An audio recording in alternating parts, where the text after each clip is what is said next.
Welcome back to the channel, guys. Today I want to talk about a firearm compensator that I got for my Sig Sauer P365. Sorry, some of my video doesn't have audio. Apparently the microphone wasn't plugged in all of the way, so I lost a lot of that. So I'll just do some of this in a voiceover, basically, with some behind the scenes footage, more or less. In any case, I want to go over this Faxon Firearms Exos pistol compensator. Here are some photos and video about it. And it's kind of a neat design with a wide open top and angled or slanted side vents, which supposedly directs the gas upwards as opposed to deflecting only sideways. So let's give it a try on the P365, and we'll also measure the recoil with the Mantis X10, which has a recoil meter on it. I'll shoot with and without a compensator. So here you can see that I already have the Faxon Compensator installed. It does not have Loctite because I'll take it off and shoot it also without the compensator, but it is recommended to Loctite the set screws because the compensator does and will move if you don't secure it with Loctite. For the ammunition in today's video, I just picked up a lot of this BPS ammo on sale. Not really sure about it. I mean, it comes from Turkey, I guess. I've never used it, so why not try it today? It's a 115 grain bullet, and I'm not sure what the velocities are, so I will also measure that with the Garmin Xero. And so here's the data or information on this ammunition. All right, I shot it with and without the compensator as well to kind of get an idea of how much the velocity changes with or without the compensator. So anyway, I got 11 total shots here without the compensator and made only 10 with the compensator, but in general, I mean, I decided to leave that. We're not 100% even here, but in general, you can see that the average speed on the left here with a compensator, you kind of see where that green shaded area is 992.4 feet per second.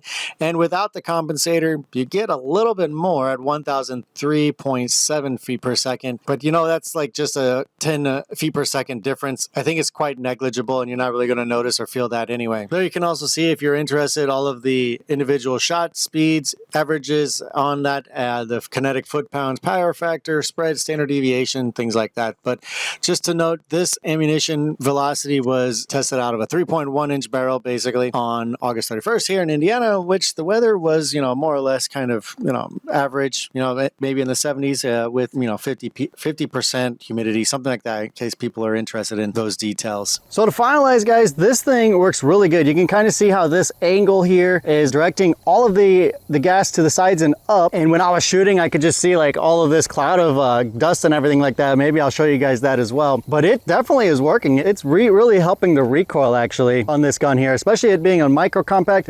I've noticed that it's not so sharp or basically a nice snapping round or anything, or it's not snapping like some micro carries do. This thing is working really good, and the data is proven by the Mantis recoil analysis anyway, so not much to say about it other than that. Let's go ahead and get you guys some shots here on how this looks coming out of the muzzle. Okay, all right, pay attention to right here and you'll see some cool little gases coming out. I'm not really going to aim, I'm just going to shoot to show you guys what I'm talking about. Okay,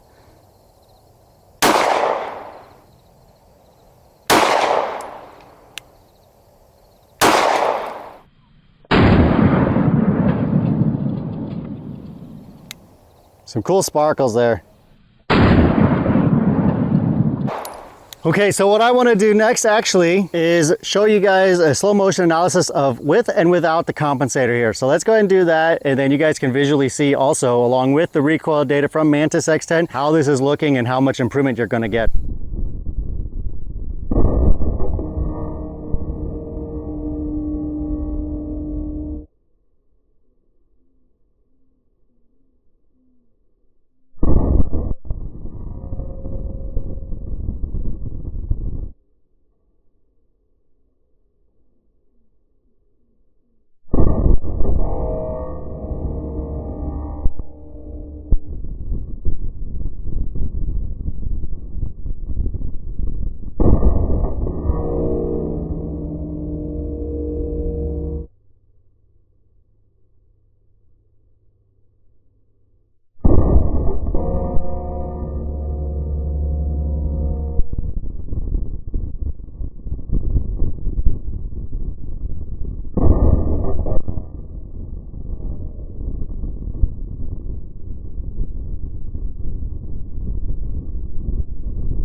So after shooting the slow motion videos, here's my analysis from the still photos. I'm showing the sequence from initial start point when firing the gun, the highest recoil, and the final stage at recovery where the gun is back on target. Let's first focus on the middle photo, the highest recoil. The yellow bar is where each gun started, and when I took the shot, you can see that without the compensator, the red line shows its maximum peak, and with the compensator, the green line shows the maximum peak. I'll show you a close-up next. On the recovery phase, you could see in all of the slow motion footage that without the compensator, I was always higher above the yellow bar as compared to the compensator. So I was never really back on target after I took the shot. Here we just focus on the highest recoil image. I took these red and green lines and copied and pasted them on both the left and right side so that you can clearly see the improvement with the compensator. All in all, you can see that more gun rises above the yellow bar in the slow motion footage. So let's not only show it visually, but let's take a look at the actual factual data from the Mantis X10 and see what the recoil numbers were that we got. With the Mantis X10, you can do a recoil analysis on many different platforms such as rifle, pistol, shotgun, and it will measure your recovery time to get back on target. Muzzle rise in degrees, recoil width in degrees, and also your recoil angle too. Primarily, I like to focus on the muzzle rise, so I have one highlighted here from the no compensator on the left and the compensator on the right. As you can see, without the compensator, the average muzzle rise underlined in red was 19.44 degrees, and you can see that each of the muzzle rises for each shot below is there in case you guys would like to see that as well. So you can ignore the split column on the right because I took my time in between each shot, didn't rush it. We're going to want to make sure that the Mantis X10 was tracking it and all of that. Now the recoil on the right is data with the compensator, and the average basically was cut in half with a muzzle rise of only 9.70 degrees, which basically is a 50% reduction of muzzle rise. So with the actual slow motion footage, all that slow motion shooting comparison and the Mantis X10 data, I think the evidence is pretty clear that this Faxon Compensator does a great job on the P365 3.1 inch barrel. Comes with a great price. I don't know about the Radian one. That's very expensive, but if you want to save some cost, go with this. I think it does a great job. I felt a good difference. I don't think it was a placebo effect because you can also see it in the numbers and the slow motion, but this thing was working great. So it also fits great in the holster still that I have. It's not a closed end holster, but it's a holster that's an open end anyway. So this will fit in there. I'll show you guys a picture here, obviously, but it'll still fit in there.